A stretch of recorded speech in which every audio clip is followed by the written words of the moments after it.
कहानी है रामपुर गांव की, जहां के मर्द महिलाओं को हमेशा नीचा दिखाने की कोशिश में रहते। अरे अभी तक खाना नहीं आया, क्या मुझे एक और शादी करने की जरूरत है? नहीं जी नहीं, ऐसा मत करना, वरना मैं कहाँ जाऊंगी। खाना लेकर मैं अभी आई जी। गांव की पंचायत में भी फैसले हमेशा औरतों के खिलाफ ही रहते। मैं जो फैसला सुनाता हूँ वो भगवान की आज्ञा होती है। इस लड़के ने अपने मन से शादी करके अच्छा नहीं किया। लड़के को घर भेज दो और इसकी शादी इसकी जाति की किसी लड़के से करवा दो, लेकिन ये लड़की, इसे तो गांव के बाहर निकाल दो। नहीं नहीं जमींदार साहब, ये क्या बोल रहे हैं? ऐसा नहीं हो सकता। मेरी बेटी मासूम है, इसे अच्छे बुरे की समझ नहीं है। अरे कहाँ जाएगी ये बेचारी? कहाँ जाएगी? इतनी चिंता है तो पूरे परिवार का गांव निकाला कर देते हैं। बेचारे पूरे बसे बसाए परिवार को गांव छोड़ना पड़ता है। चाहे जो हो, अगर बेटियों को कंट्रोल नहीं कर सकते तो गांव में रहने का कोई मतलब नहीं है। यहाँ औरतों को दब कर रहना होगा। कोई भी अपने हिसाब से कुछ नहीं कर सकता, सब ईश्वर की मर्जी से ही होगा। तभी गांव का एक आदमी दौड़ा दौड़ा आता है। सरपंच साहब, जमींदार साहब, वो कालिया है ना, उसकी बेटी पढ़ने के लिए शहर जा रही है। अच्छा, ये कब हो गया? और कालिया की हिम्मत कैसे हो गई ऐसा करने की? लेकर आओ उसे और उसकी बेटी को। बस फिर क्या था, हाजिर हो जाते हैं कालिया और उसकी बेटी सरपंच के सामने। अरे कालिया, ये क्या सुनने में आ रहा है? बेटी को इंजीनियर बना रहा है तू? और ये बता, गांव में तो स्कूल नहीं है, फिर कहां से इतनी क्लास पास कर गई तेरी बेटी? राधा, जो कि कालिया की बेटी है, उसे लगता है कि सरपंच उसकी तारीफ कर रहे हैं। सरपंच जी, मैंने ऑनलाइन पढ़ाई की है, डिस्टेंस लर्निंग से। सभी में मैंने अच्छे नंबर पाए हैं, जिसे देखते हुए शहर की इंजीनियरिंग कॉलेज में मुझे स्कॉलरशिप मिली है। वाह जी वाह, क्या होती है ये? पहले तो ये बताओ, फिर आगे की बात करते हैं। पूरा गांव राधा की बात सुन रहा था और राधा बोलती जा रही थी। तो ऐसे मैं फ्री में एक अच्छी शिक्षा लेकर गांव में जो कुछ परेशानियां हैं, जैसे बिजली, पानी और इंटरनेट जैसी समस्याओं के लिए काम करूंगी। मैं गांव को शहर से जोड़ने के लिए पुल का निर्माण करवाने का प्रस्ताव रखूंगी। मुझे पूरी उम्मीद है कि जल्द ही हमारा गांव भी तरक्की की राह पर चल पड़ेगा। राधा की बात सुनकर सारे गांव वाले ताली बजाने लगते हैं।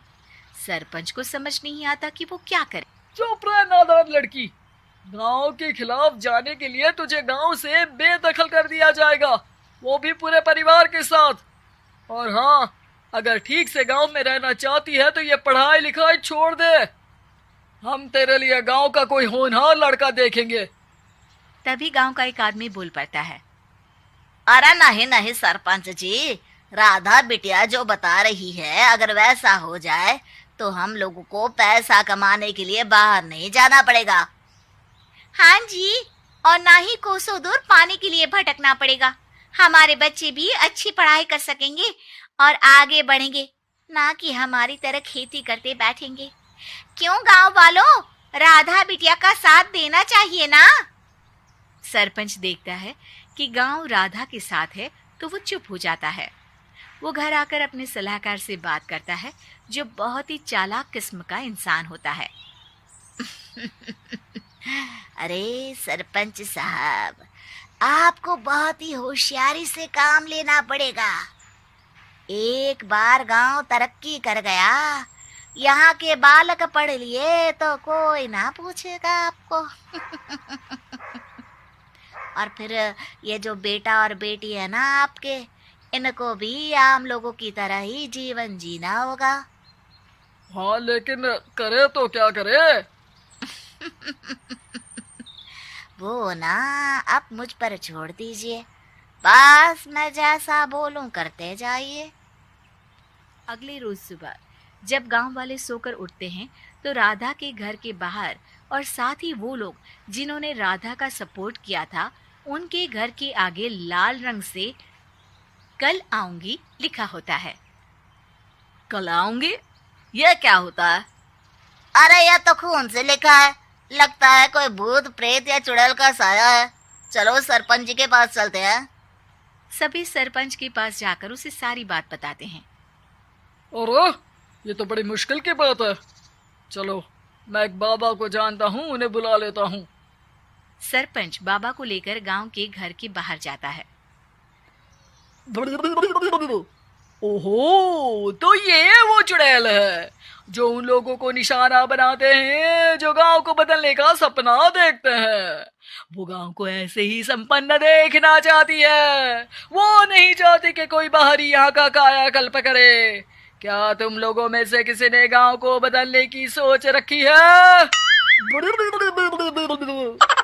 तभी राधा की माँ रोते रोते आती है।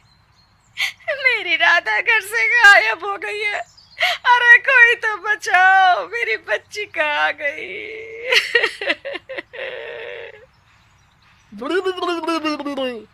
ले गई वो चुड़ैल, तेरी बच्ची को ले गई। अब वो उसे श्रापित करके छोड़ेगी, उस पर चुड़ैल का साया हो जाएगा। तभी बुरी सी हालत में राधा भी वहां आ जाती है। उसके बाल चुड़ैल की तरह फैले होते हैं और कपड़ों में खून लगा होता है। सभी राधा को देखकर डर जाते हैं। माँ, पता नहीं मुझे कौन उठा कर ले गया था। अरे दूर दूर हो जा चुड़ैल, अब हम लोग इस गांव में नहीं रुकेंगे। अरे कैसे बातें कर रहे हैं आप? कल तो आप मेरे भरोसे गांव का हुलिया बदलने, अपने बच्चों को पढ़ाने और तरक्की उन्नति की बात कर रहे थे, तो आज क्या हो गया आपको?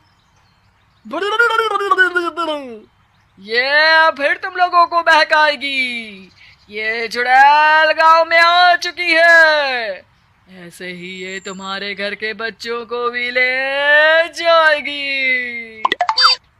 गांव वाले राधा को गांव से बाहर निकाल देते हैं।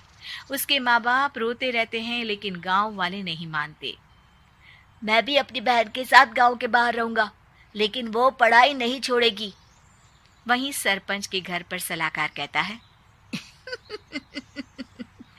देखा, सांप भी मर गया और लाठी भी नहीं टूटी। लेकिन अगले ही दिन सरपंच के घर के बाहर भी वही शब्द लिखे होते हैं। और फिर सरपंच की बीवी कहती है, हमारी बेटी को किसी ने अगवा कर लिया है। तभी राधा का भाई वहां आ जाता है। अरे गांव वालों, मैंने सरपंच जी की बेटी को देखा था।